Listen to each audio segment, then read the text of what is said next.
Hello everyone, good morning. आज हम करेंगे डाइट एंड फीवर या बुखार के समय जो है किस प्रकार का आहार जो है वो दिया जाना चाहिए या क्या आहारीय परिवर्तन जो है वो करने चाहिए हमारे डाइट के अंदर। तो पहले हम देखेंगे कि बुखार जो है वो बेसिकली कितने प्रकार के होते हैं। बुखार जो है बेसिकली दो प्रकार के होते हैं, तीव्र ज्वर या एक्यूट फीवर्स और क्रॉनिक फीवर्स। एक्यूट फीवर्स जो होते हैं वो बेसिकली उनकी जो तीव्रता होती है वो बहुत ज़्यादा होती है, यानी इंटेंसिटी बहुत ज़्यादा होती है, लेकिन ये कम समय के लिए होते हैं या कुछ ही समय में ये ठीक हो जाते हैं। इनकी जो अवधि होती है वो बेसिकली 10 से 15 दिन मैक्सिमम इनकी अवधि होती है। इसके अलावा अगर क्रॉनिक फीवर्स हम देखें जो कि महीनों जो है जिनकी जो है टाइम पीरियड रहता है, बेसिकली दीर्घकालीन या क्रॉनिक फीवर्स के अंदर आते हैं, या क्रॉनिक बुखार या दीर्घावधि बुखार के अंदर ट्यूबरकुलोसिस आता है, या टीबी या तपेदिक जिसे हम बोलते हैं। तो इनकी थोड़ा सा हम जानकारी लेंगे कि इनके क्या क्या सिम्टम्स होते हैं। अगर हम तीव्र ज्वर में सबसे पहले निमोनिया की बात करें तो निमोनिया जो है वो बेसिकली क्या है कि ठंड लग के बुखार आता है। इसके अंदर उल्टी आना, पेशियों में ऐंठन होना, भूख की कमी होना। देखिए, कुछ ऐसे सिम्टम्स होंगे जो क्रॉनिक और एक्यूट दोनों प्रकार के किसी भी तरीके के बुखार में ये सिम्टम्स जो है पाए जाएंगे। ठीक है, ठंड लग के बुखार आना, इसके अलावा उल्टी होना या नोजिया या लैक ऑफ एपेटाइट, ये सभी तरीके के बुखारों में जो है ये पाया जाता है। पेशियों में ऐंठन आना और भूख ना लगना।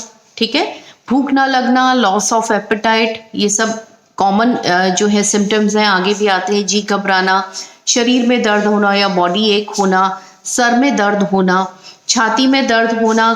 ठीक है, निमोनिया के अंदर पिक्यूलियर जो सिम्टम है वो है छाती में दर्द होना, सांस की गति जो है वो तेज होना, और इसके अलावा खांसी से दर्द होना और नाड़ी का जो है वो तेज चलना। ये कुछ सिम्टम्स हैं जो कि निमोनिया में देखे जाते हैं।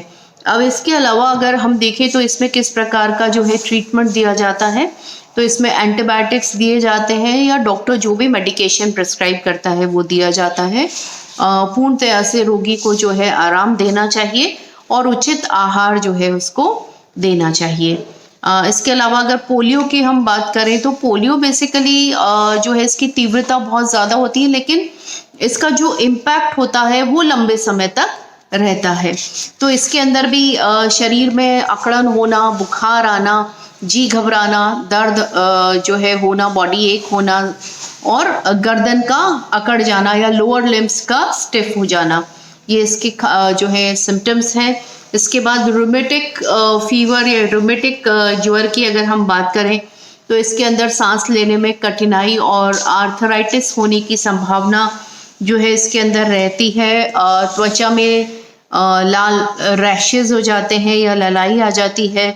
हृदय की धड़कन जो है रूमेटिक फीवर में कम हो जाती है और मानसिक विकार भी उत्पन्न होने की संभावना रहती है। तो ये कुछ सिम्टम्स हैं रूमेटिक फीवर के। इसके अलावा हम देखें टाइफॉइड जो है वो बेसिकली साल्मोनेला टाइफोसा बैक्टीरिया जो होता है इसकी वजह से जो है टाइफाइड रोग होता है। इन्फेक्शियस डिजीज़ है, 10 से 14 दिन लगते हैं इसको ठीक होने में।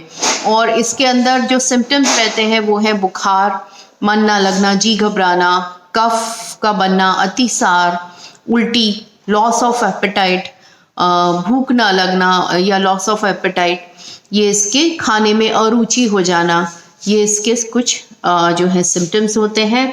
इसके अलावा अगर हम देखें दीर्घकालीन ज्वर जैसे कि ट्यूबरकुलोसिस है, ट्यूबरकुलोसिस के अंदर बेसिकली लक्षण क्या होते हैं आपके कि इसके अंदर भी बुखार रहता है, कफ रहता है।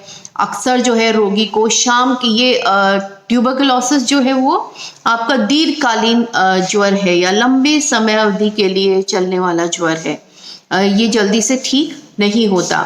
है ना। इसका काफ़ी लंबा ट्रीटमेंट होता है, जैसे हम डॉट बोलते हैं जो सरकार चलाती है अस्पतालों में, या डायरेक्ट ऑब्जर्वेशन थेरेपी, जिसके अंदर की रोगी को खुद को बुलाकर वहाँ पर जो है दवाइयाँ दी जाती हैं। ये एक इन्फेक्शियस डिजीज़ है और इसके अंदर सिम्टम्स क्या हैं? बुखार होना, कफ होना, छाती में दर्द होना, जकड़न होना, या शाम के समय अक्सर हल्का बुखार रहना, सांस चढ़ना, थकान महसूस करना, थका हुआ महसूस करना, फेफड़े में जलन। अगर हम जो है एक्सरे से भी इसका देखा जाता है तो फेफड़ों में भी जो है कफ और इसकी का जो है वो जमाव जो है वो दिखाई देता है। इसके अलावा इसमें जो है पूरी तरह से रोगी को आराम देना चाहिए, डायरेक्ट ऑब्जर्वेशन, रेगुलर इसका मेडिकेशन लेना चाहिए, बीच में लेकर नहीं छोड़ना चाहिए। ये जो भी डॉक्टर देता है, रेस्ट तो है ही, और मॉडिफाइड डाइट जो है वो देनी चाहिए। मॉडिफाइड डाइट में इसके अंदर है हाई प्रोटीन डाइट, क्योंकि अभी हम वैसे कॉमन जो है सब फीवर्स के अंदर किस तरीके का आहार होना चाहिए, बेसिकली हम एक कॉमन डाइट इसके अंदर पढ़ेंगे कि किस तरीके का जो है डाइटरी जो है इसमें मॉडिफिकेशन हम लोग करते हैं बुखार के अंदर। तो सबसे पहले हम देखते हैं कि ज्वर के अंदर या फीवर में इसकी डाइट को प्रिस्क्राइब करने के लिए या इसकी डाइट के बारे में जानकारी लेने के लिए बेसिकली हमें कुछ मेटाबॉलिक फैक्ट्स जो हैं वो जानने ज़रूरी है कि बुखार के अंदर हमारे मेटाबॉलिज्म पे क्या इम्पैक्ट आता है। क्योंकि आपका जो मेटाबॉलिज्म होता है या जो आपका जो मेटाबॉलिज्म की जो दर होती है, जो रेट होता है मेटाबॉलिज्म का, वो हमारी एनर्जी इनटेक को डिफाइन करता है ना। बहुत सारे लोग आपने देखे होंगे कि बहुत दुबले पतले होते हैं लेकिन उनका डाइट अच्छा होता है कि और वो वेट गेन नहीं करते। क्यों? क्योंकि उनका मेटाबॉलिज्म बहुत फास्ट होता है, बहुत अच्छा होता है। तो फीवर के अंदर मेटाबॉलिज्म में क्या इम्पैक्ट या क्या परिवर्तन आता है, तो ये हम इसके अंदर पहले देखते हैं। तो हम देखेंगे कि 1 डिग्री जब तापमान बढ़ता है फीवर के अंदर, है ना, 1 डिग्री तापमान बढ़ने पर जो बुखार फीवर में जो BMR है या बेसल मेटाबॉलिक रेट है वो 7% तक बढ़ जाती है। ठीक है, तो इसका मतलब क्या हुआ? और एक फंडा आप ये ध्यान रखिएगा कि जैसे ही BMR जो है डायरेक्टली प्रोपोर्शनेट है आपकी एनर्जी रिक्वायरमेंट के, तो जैसे ही आपका BMR इंक्रीज होता है वैसे ही आपकी जो एनर्जी की रिक्वायरमेंट है, ऊर्जा की रिक्वायरमेंट है, कैलोरी की रिक्वायरमेंट है, वो भी बढ़ जाती है। तो ध्यान रखिएगा 1 डिग्री तापक्रम जब बढ़ता है शरीर का, तो उस 1 डिग्री तापक्रम के बढ़ने से 7% जो BMR है वो बढ़ जाता है।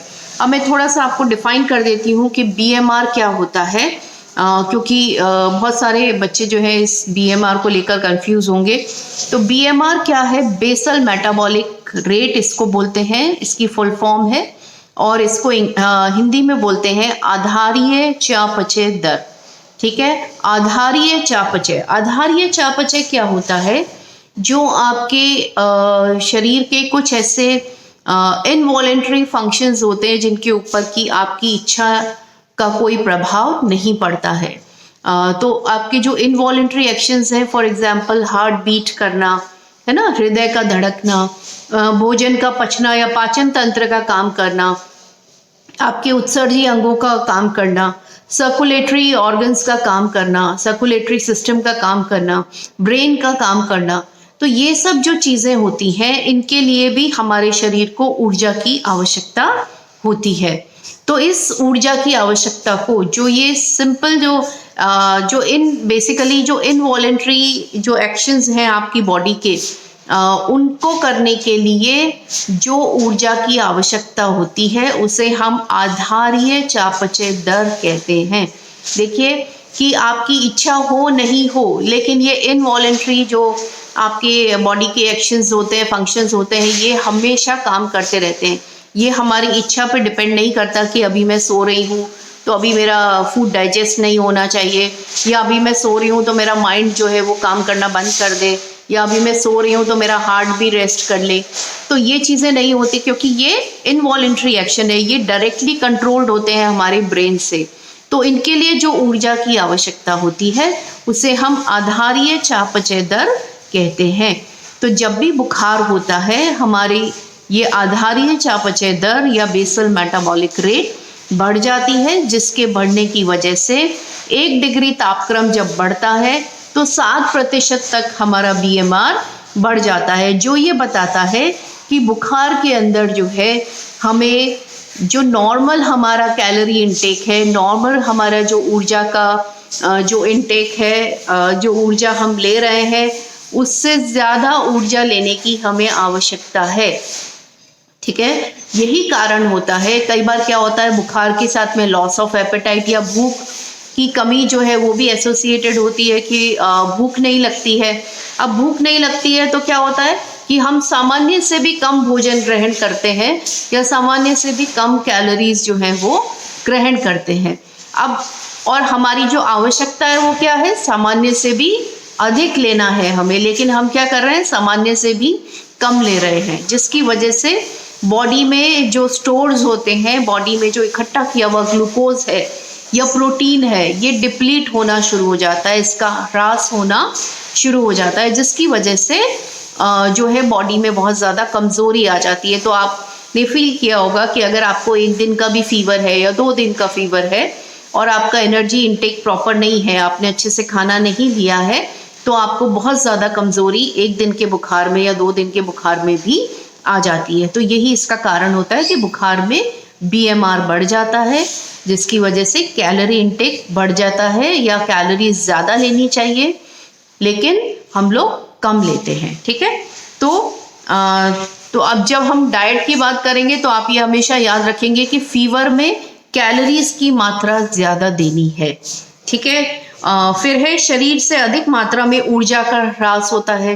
क्यों? क्योंकि बॉडी टेम्परेचर बढ़ता है। तो बॉडी टेम्परेचर किससे बढ़ता है? ऊर्जा से बढ़ता है, कैलोरीज से बढ़ता है। तो शरीर की जो ऊर्जा है उसका भी नुकसान होता है, उसे भी हमें एक्स्ट्रा ऊर्जा से रिप्लेनिश करना चाहिए।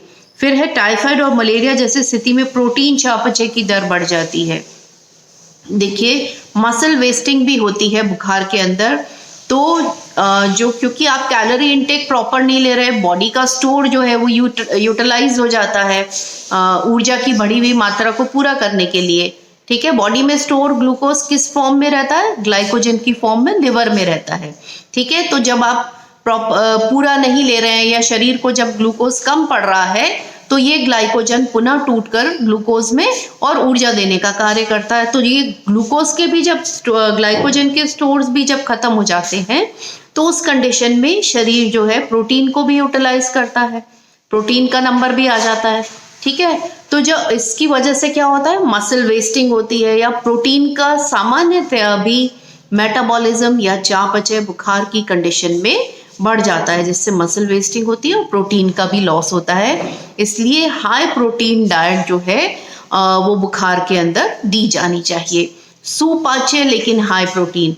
ठीक है, इसीलिए जो डॉक्टर्स हैं वो आपको सामान्यतया जैसे ही बुखार होता है कि सीधा एक ही डाइट प्रिस्क्राइब होती है कि इनको खिचड़ी दलिया दीजिए। ठीक है, खिचड़ी दलिया बेसिकली सीरियल और पल्सेस का मिक्सचर है। सब लोग वेजिटेरियन या नॉन वेजिटेरियन सब लोग इसको खा सकते हैं और इसमें प्रोटीन भी कंप्लीट प्रोटीन होता है और ऊर्जा की मात्रा भी ज़्यादा होती है। ठीक है, इसके अलावा शरीर का तापक्रम बढ़ने के कारण पसीने के द्वारा क्या होता है, हमारे शरीर, क्योंकि जब तापक्रम बढ़ता है तो शरीर का जो प्रोसेस है बॉडी टेम्परेचर को मेंटेन करना, तो उसको मेंटेन करने के लिए बॉडी जो है पसीना भी ज़्यादा निकालती है। ठीक है, तो जब पसीना निकलता है तो उसके साथ में शरीर का पानी और जो शरीर के जो खनिज लवण हैं उनका भी नुकसान होता है। शरीर के बाहर जो है एक्स्ट्रा जो हमारा जल है वो भी निकल जाता है और खनिज लवण भी निकल जाते हैं या सॉल्ट्स भी निकल जाते हैं, जो कि बॉडी में कई बार जो है नेगेटिव वाटर बैलेंस उत्पन्न कर देते हैं। तो समय समय पर बुखार के अंदर लिक्विड्स जो हैं या तरल पदार्थ भी देते रहना चाहिए, जैसे इलेक्ट्रोलाइट्स जो है, इलेक्ट्रॉल पाउडर आता है। इलेक्ट्रोलाइट्स जो है पानी में जो है नमक चीनी घोलकर जो है रोगी को समय समय पर थोड़े थोड़े टाइम में देते रहना चाहिए। ग्लूकोज घोलकर जो है पानी में उसको देते रहना चाहिए, जिससे ऊर्जा की मात्रा बनी रहे, वीकनेस नहीं आए। तो ये जल की मात्रा को भी रिप्लेनिश करना है और सॉल्ट्स को भी रिप्लेनिश करना है। इसके अलावा जो है पाचनशीलता में कमी आती है, क्योंकि डाइजेस्टिव ट्रैक्ट भी आपका इम्पैक्ट उसके ऊपर भी आता है। लॉस ऑफ एपेटाइट होता है, नोजिया होता है, खाना अच्छे से नहीं पच पाता है, जिसकी वजह से नोजिया वॉमिटिंग की प्रॉब्लम भी रहती है। तो ये कुछ बेसिक फैक्टर्स हैं बुखार के अंदर जो कि हमें ध्यान में रखने चाहिए, जिससे कि हम अच्छे से डाइट प्लान कर सकें। तो अब हम देखेंगे कि ऊर्जा, सबसे पहले हम बात करते हैं ऊर्जा की। तो ऊर्जा जो है बुखार के अंदर किस प्रकार से दी जानी चाहिए कि ऊर्जा, जैसे कि हमने देखा कि 1 डिग्री तापक्रम बढ़ने से 7% तक BMR बढ़ जाता है। तो BMR बढ़ जाता है माने ऊर्जा की आवश्यकता भी बढ़ जाती है। तो कई कंडीशंस के अंदर तो हमें जो है जितना एनर्जी की रिक्वायरमेंट है प्लस 50% और ऐड करके उसके अंदर उनको कैलोरी की जो है रिक्वायरमेंट जो है उसकी बढ़ जाती है। तो उतनी ज़्यादा कैलोरीज जो है पेशेंट को देनी चाहिए। 3000 से 4000 जो है किलो कैलोरीज पर डे तक भी हम पेशेंट को दे सकते हैं, depending on the situation of the patient. ठीक है। इसके अलावा अगर हम प्रोटीन की बात करें तो हमने बात की कि कई ऐसे फीवर्स हैं जिसमें प्रोटीन का ह्रास होता है, प्रोटीन मेटाबॉलिज्म बढ़ जाता है। ठीक है। तो कंप्लीट प्रोटीन और बढ़ी हुई मात्रा में जो प्रोटीन है, करीब करीब 20 ग्राम अधिक, जो भी जो बॉडी की रिक्वायरमेंट है प्रोटीन की, नॉर्मल जो रिक्वायरमेंट है RDA है, उससे करीब करीब 20 मिलीग्राम अधिक जो है प्रोटीन हमें देना चाहिए। और कंप्लीट प्रोटीन का मतलब है, जैसे कि हमने प्रोटीन के चैप्टर में पढ़ा था कि जो एनिमल सोर्स से मिलता है प्रोटीन वो भी कंप्लीट होता है। जब हम वेजिटेरियंस की बात करते हैं तो जो दाल और चावल को जब आप मिलाकर बनाते हैं, दाल या रोटी हो या दाल और चावल से खिचड़ी या दलिया, जहाँ पर अनाज और दालें जो हैं दोनों साथ मिलाकर हम अपने आहार में लेते हैं, तो ये एक तरह का संपूर्ण प्रोटीन होता है। ये प्रोटीन कैसा होता है? कंप्लीट होता है और शरीर की सभी ज़रूरतों को पूरा करता है। इसके अलावा हम बात करें अगर कार्बोज की, तो कार्बोज तो ऑब्वियसली हमें ज़्यादा देना है, क्योंकि मुख्य स्रोत है ये ऊर्जा का। क्योंकि हमने डायबिटीज़ के अंदर भी पढ़ा कि अगर कुछ फैट मेटाबोलाइज होते हैं ऊर्जा देने के लिए, तो कीटोन बॉडीज़ बनती हैं जो कि हमारे लिए हार्मफुल होती हैं बॉडी के लिए, है ना। प्रोटीन का अगर मेटाबॉलिज्म होता है ऊर्जा के लिए तो वो भी नुकसानदायक होता है शरीर के लिए। इसलिए कार्बोहाइड्रेट्स की मात्रा ज़्यादा देनी चाहिए। एक तो आसानी से पच जाते हैं, ऊर्जा का जो है उत्तम स्रोत है आपका कार्बोहाइड्रेट। फिर वसा, तो वसा जो है बेसिकली इस फॉर्म में देना चाहिए कि वो आसानी से डाइजेस्ट हो जाए। सैचुरेटेड फैट्स बहुत ज़्यादा नहीं देने चाहिए, लिमिटेड, और इमल्सीकृत या इमल्सीफाइड फैट्स जो हैं देने चाहिए। इमल्सीफाइड फैट्स बेसिकली उस तरीके के फैट जिसके इमल्सिफिकेशन बेसिकली क्या होता है, जिसके अंदर कि हम वसा के जो अणु हैं उनको बहुत छोटे छोटे टुकड़ों में तोड़ देते हैं। तो ये इमल्सिफिकेशन जो है, जब इमल्सिफाइड फैट लेते हो, इमल्सीकृत वसा जब आप लेते हैं, तो हमारे शरीर में ये आसानी से अवशोषित हो जाती है, इसका पाचन भी आसानी से हो जाता है। इसलिए जो वसा देनी है वो कैसी देनी है? इमल्सीकृत देनी है। खनिज लवण, जैसे कि हमने बताया कि सोडियम, पोटेशियम सॉल्ट्स जो हैं इनका जो है काफ़ी ह्रास हो जाता है फीवर के अंदर, क्योंकि पसीना अधिक आता है, उससे भी हमारे बॉडी की सॉल्ट्स जो हैं वो ख़त्म हो जाते हैं। आयरन जो है, आयरन या मल्टीविटामिन या सभी प्रकार के जो खनिज लवण हैं वो जो है उचित मात्रा में रोगी को दिए जाने चाहिए। विटामिन सी जो है वो अच्छे से देना चाहिए। विटामिन बी जो है वो भी देना चाहिए, क्योंकि कई बार जो है एंटीबायोटिक्स भी दिए जाते हैं बुखार के अंदर, जिसकी वजह से हमारी बॉडी के अंदर जो इंटेस्टाइन में जो माइक्रोफ्लोरा होता है, जो फ्रेंडली बैक्टीरिया होते हैं, जो ऐसे जीवाणु होते हैं जो हमारे भोजन के पाचन में मदद करते हैं, वो जीवाणु भी इस एंटीबायोटिक से ख़त्म हो जाते हैं, जो कि अगेन हमारे डाइजेशन पर, हमारे पाचन पर जो है बुरा प्रभाव डालते हैं। तो इन जीवाणुओं को बनाए रखने के लिए, इन फ्रेंडली बैक्टीरियाज को बनाए रखने के लिए हमें जो है बी कॉम्प्लेक्स या विटामिन बी जो है इसका भरपूर इस्तेमाल जो है वो करना चाहिए।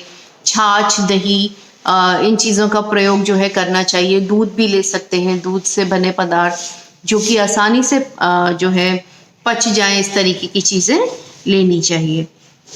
विटामिन सी क्यों लेना चाहिए? क्योंकि विटामिन सी जो है हमारी बॉडी की इम्यूनिटी को बढ़ाता है, और अगर बॉडी की इम्यूनिटी बढ़ेगी तो वो आपको बुखार से या किसी भी रोग से लड़ने की क्षमता प्रदान करेगा। इसके अलावा तरल पदार्थ जो है आप सूप के रूप में, जूस के रूप में, छाछ के रूप में, पतली दाल या इस तरीके की चीज़ों में आप जो है दे सकते हैं।